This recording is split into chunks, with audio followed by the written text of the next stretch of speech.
That nice introduction, I was a little nervous. I thought I'd passed away.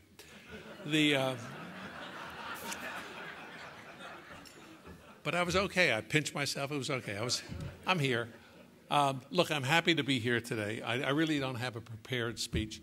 I'm going to ramble on for a few minutes, and then I really want to hear what you have to say and the questions that you have for me, because I may not cover the things that you want me to.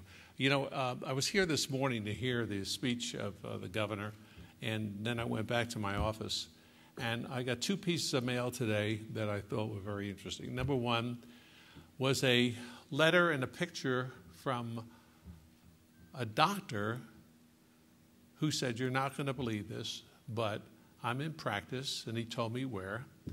And he said, "I have MS, but I have a terrific practice, and you're not going to believe where I got the background for my practice." And it was at the Home Depot.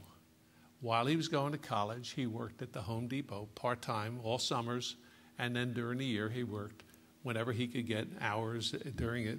He said, "I learned how to take care of customers at the Home Depot, and I have now translated that into my patient care, and I am the most popular doctor around." So that's a good story, right? Second one was a letter that I got from an economist. Sorry about this. You're not going to like this story. And he saw me on Squawk Box recently, and he wanted to congratulate me on my performance, Squawk Box. And he said, "I think you're going to understand what I'm trying to do. I'm taking a year sabbatical to write a very important paper on something that will have a dramatic effect on job creation in America." He said, "Here's what it is." And let me give it to you in a nutshell. Nutshell is that people should not be allowed to work overtime, and that they should have more vacations, and if they did that, we would have more people employed. That makes sense to me. This is an imbecile that's going to take a year off, but you know what? He's very, very typical of what we have leading this administration. You have to understand that. He is surrounded by people who are Harvard Business School graduates, economists, people who never worked a day in their lives, ever, don't know what it is to ever sign a check or have to worry about a payroll or the things that small business people go through. And he's getting advice from people like Jeff Immelt. By the way, you want to hear an interesting story? You got a minute? I'll tell you a great story. I was on Squawk Box just a couple of weeks ago, and this was a day or two after the president made his speech about how he's going to create jobs in America. And I said, if the president had stopped in the middle and if he had pointed up to the balcony where his friend Jeff Immelt was sitting with his wife and said, "Would everybody just be calm for a second? I want to talk to Jeff." And I would like to ask Jeff why he pulled out this unit out of Milwaukee, Wisconsin, and sent this entire division to China. I think it's a fair question. Now, what is it? Now, why is it? And Jeff, tell me what it's all about, Jeff. Is it because there are lower taxes? Oh, I forgot. We don't pay taxes. Can't be lower taxes. This is a very slow group. Did you have a lot to eat for lunch? Wake up, okay? Be with it. I said, or is it the deterrent to businesses of being here in America? And you heard the reference this morning that, what's his name, from Coca-Cola said, and what he said is, China welcomes business. China encourages business. China wants business to grow, and yet here in the United States, we have every roadblock that there is, bar none, to keep a business from growing. There's nothing. You try to open up a barber shop anywhere in the United States, and you see what you have to go through. A barber shop. Imagine they're opening up business that's complicated, where you have to buy a piece of property and hire lots of people. It's like, and I just mentioned it to somebody, it's like walking through a minefield. You know, you just hope that you can get through it. And maybe if you get through it, you're lucky. I have a very, very negative outlook about what's going to happen in the future, really negative. And I've come out of retirement. I'm in the philanthropy business. You know that. I'm not associated with Home Depot anymore, although I'm in the stores all the time. But I don't see the future the way I did in 1978 when we opened Home Depot. When Arthur Blank and I came to Atlanta, two guys really out of work, struggling. Imagine what we've created in 1978 and the kind of impact that that had on America. Not only on our own lives, I mean, the fact that I'm very wealthy and Arthur's very wealthy and we're doing the things that we want to do, but think about what we created. Today, there are 320,000 people working at the Home Depot, almost $70 billion in sales. Think about how many people are employed in the manufacturing end of the business supplying the Home Depot. It's not 320,000, it's probably 1 million. Think about how many people over the years have been involved, like this doctor I just told you about. It's millions of people. If we had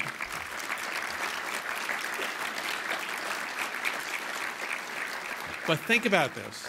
If we had the same opportunity, if in fact there were no big stores today, there were no Staples, there were no Costco's, remember, we pioneered this. This was our dream.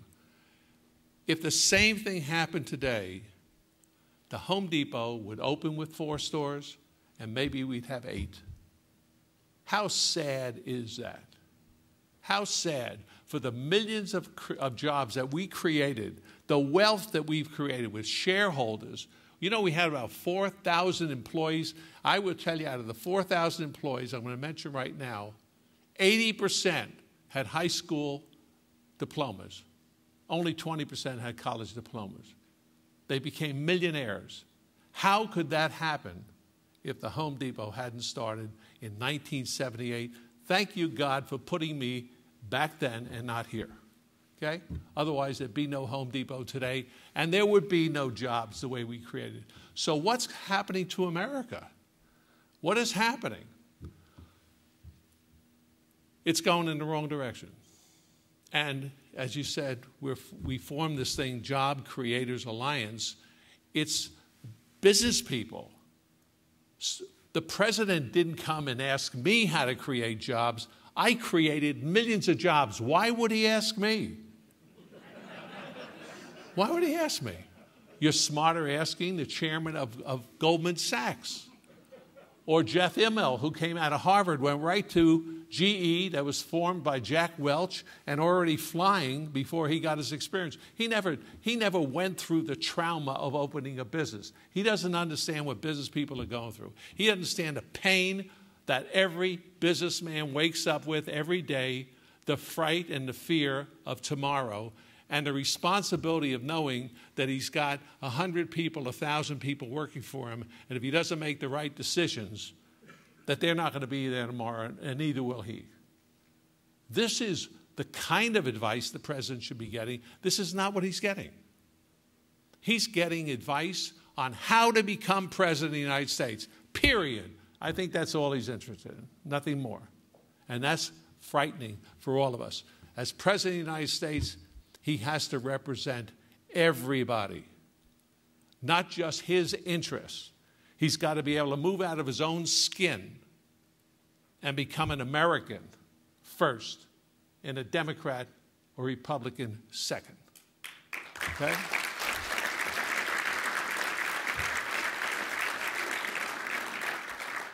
So I've kind of vented myself. I am really pissed off now.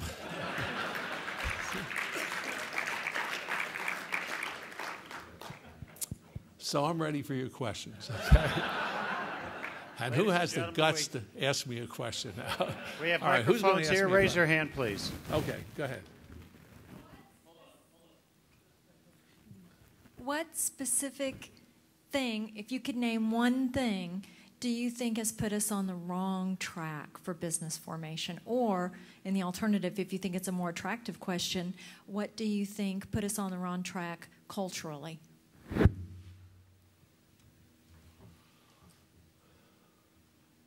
That's a really hard question, but a very easy answer, because it's not one thing. It can't be one thing. It's a lot of things. If you were to ask me a different question and say, what's the difference between 1978 and today, then I would give you a very specific answer. And I want you to understand one thing. Not all of this issue was caused by Democrats. A great majority of it was caused by Republicans. Sarbanes-Oxley, which is one of the worst bills up until this administration, but Dodd-Frank is very close. We're going to see what Dodd-Frank does. And Obamacare is really overwhelms both of them.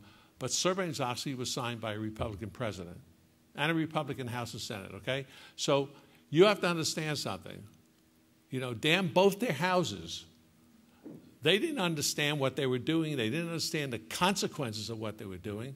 And it's very simple, and you see this all the time. They pass bills without understanding the reaction of the bills. They don't understand that there's an economic basis of it. A very good friend of mine is George Shultz. He and I have been working together for 20 years. George Shultz was ex-Secretary of State, Secretary of Labor, Secretary of Commerce.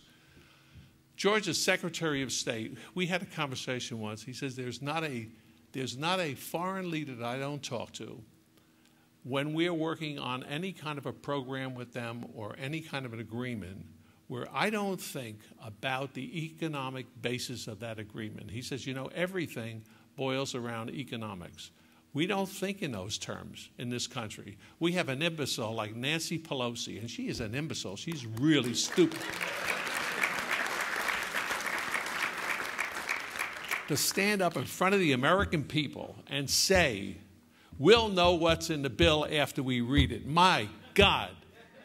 Do you realize what that means on something as serious to this country, as serious to the economic health of this country, to the head of the House of Representatives to say, we will know what it's about after we read it, after we understand it, after it's written, after we pass it.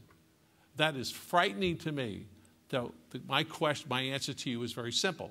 The difference between 1978 and now is regulations, regulations, regulations, regulations from every single department in this government. Every time you form another department, the Department of Education, which has killed education, Department of Energy, which has done nothing about energy, the Department of Commerce, you can go up and down the line. Every one of them is a failure. If they were in business, they would be in bankruptcy. They're like Madoff, every single one of them. Just more money, nothing coming out of it that's valuable. And then you could add to regulations the next thing, which is the trial lawyers. Litigation has killed off America. About, I don't know, 10 years ago, 15 years ago, I got involved with fighting tort reform. And we figured out at the Home Depot that when you bought a tool, any tool in our store, I don't care if it is a saw, a drill, whatever it is, approximately 25% of the cost of that product was a deterrent at litigation. It was built in. It's insurance because they know they're going to get sued. Take a hammer, a stupid hammer. You know how many times the Home Depot has been sued because people dropped the hammer on their toes? You wouldn't believe it. You wouldn't believe it. Idiot drops a thing on his toe, and he sues us for it. My God, what is America? It's the judges that accept it, and what they did in Texas is extraordinary. It's phenomenal. And you know, we have some legislators in this room. I'm going to tell you, it was knocked out by the Supreme Court. You got to go back and rewrite it. And then you got to fight it and embarrass them. And fight it and embarrass them. You can't let go. It's a very important, for the state of Georgia, it's going to be critical. Think about how many jobs have been created in Texas and how many we have lost in the state of Georgia. And you better start thinking in terms of getting up, getting some air in your lungs and doing something about it. And that's one of the things you can do. Tort reform is critical, okay? All right, I'm sorry, go on. I'm sorry, I can't help myself. Go ahead. As a wealthy man and a renowned philanthropist, how do you feel about the push for a millionaire tax out of Washington? What do you think the implications of that are? You know, it's almost beyond belief to even respond to it. Let's assume they taxed every millionaire 100%. You know what you would drive this country? Maybe a day. It's a joke. It's a total political joke. I think that every billionaire, I mean, I get Social Security tax benefits. Isn't that's silly? It's really silly. Why should I get that? It's crazy. I mean, I get it. I give it out. My wife has a thing. She cashes it, and she gives $200 to this guy. I mean, she goes out. She actually gives it to people that need it. Okay? But I can't respond to it. It's too dumb. I can't. How can I respond? How can I respond? If it would only cover the government, it's a drop in the bucket. It's not meaningful. It doesn't mean anything. You need a total tax reform. You need it from top to bottom. God, think about it. If we went through a flat tax or 999 or anything that was resembling that, you know how many IRS agents would be out of work tomorrow? What a wonderful day this would be.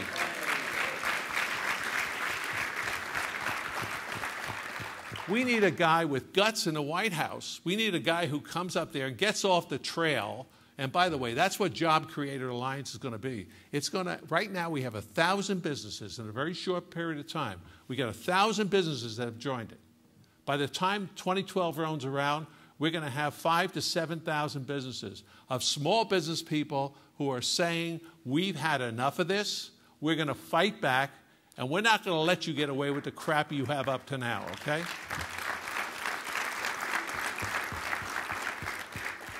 Millionaire tax. Go ahead. Who's next?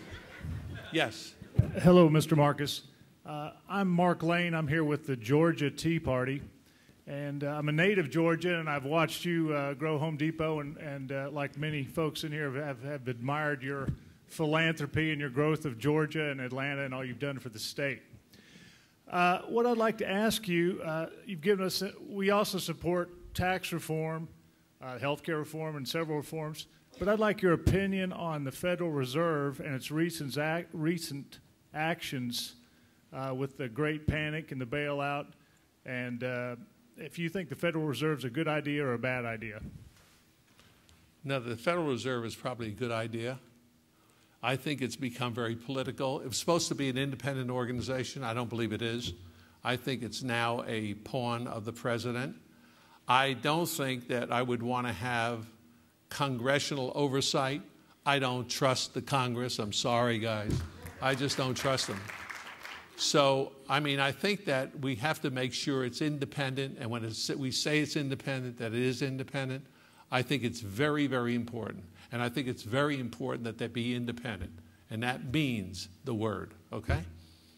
All right. Bernie? Yes. I want to ask you, you're truly a free enterprise and a wonderful champion of free enterprise and success, and really admire you. What can we do to get more businessmen fired up to elect I've got a congressman named Tom Graves, totally pro-business, votes perfect, one of the greatest congressmen in the country. What can we do to get more people like Tom Graves elected that'll be for business principles like you advocate? Okay, let me tell you something. I met with a businessman yesterday. He is, in relative speaking, he's another Bernie Marcus. I know 18 others who, relatively speaking, the same as myself. They're not afraid to go out there. What can be done? You know, we can talk, and you could go out there and speak politically, et cetera, et cetera. We need to have 10,000 business people in every single state of the union who now speak out the same way, who get on air and say, you want to know something? That piece of legislation is garbage. And you know what? They lied to you. That is a lie on what they're going to do, because I know the effects of that on my business. I will not be able to hire people. I will have to fire people. I will have to let people go. I am not going to expand because you've taken away my ability to raise capital. I mean, they can go out there and speak the truth and say, I run a business here. You can't attack me where you can the way you're attacking the Tea Party as being terrorists. Go attack a guy who owns 3 restaurants. He'll poison you the next time you eat there. Rightfully so. Rightfully so. But I think Job Creators Alliance, we need to have business people. You know what? I think about business people, and I'm talking about regular business people. When I grew up in the business in 1970, I knew people like Walton. I knew people like the guys, 2 guys from Harrison. These were fighters. These are guys, when they saw something wrong, they got up and they fought about it. They weren't afraid of themselves. They weren't afraid of government. They believed in the Constitution, and they fought their way out of it. Today we have so many people intimidated, it's frightening. It's just frightening. And they're afraid to stand up, and they hide and they cower, and they're like a rowboat in the water, just bouncing around. Whatever happens in Washington or in the state houses, they just go with the waves. They complain. Listen, I was with a small businessman the other day. He's a restaurateur. He owns 3 restaurants in this town. I said, how you doing? He sat down at the table. I said, how you doing? He said, I'm working 80 hours a week. I don't know where to go. He said, I can't buy product cheaper. It's going up. Everything is going up. Meat is going up. Poultry is going up. Vegetables are going up. And I can't pass it on to my clients. He said, I let go of 7 people last week.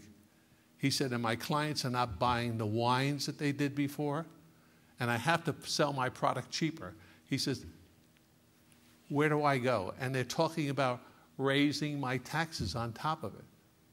Where do I go? I asked him whether he went online with Job Creators. He said, he knows me a lot. I said, did you go online? Did you join? Do you want to be a spokesman? Tell this story to America, for crying out loud. He said, well, I don't think I can. I mean, this is typical. So what I need is a business people to get up and fight back and join in this. This is important. This may be our last shot. If we end up with a Democratic president and a Democratic Congress, I pity you all. I'm 82. I pity you because you're going to be here longer than I will. And we're going to suffer. Business is going to suffer. And the thing that's going to suffer the most are the people that need it the most, the people at the bottom. The guys are going to end up with the worst medical care. So you just explained it very well. The people that really need it the most, they don't understand what's going to happen to them. The wealthy will survive. The entrepreneurs will survive. The hardworking people, those that have jobs, will survive. Everybody else, whoosh, down the drain. Who else? I got one more last one. Over here, I'll try to do it without a microphone. You and I are against the water bucket tax. Mr. Bucket is for it. What do you think is motivating him? Because surely he can do calculations that you mentioned about how little money is cheap. What is motivating him? Why is he for it?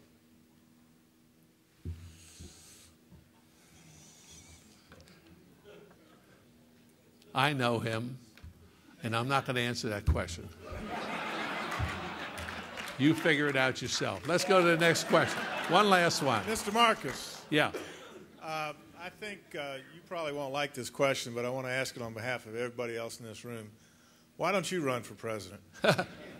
I think I would well, let me tell you something.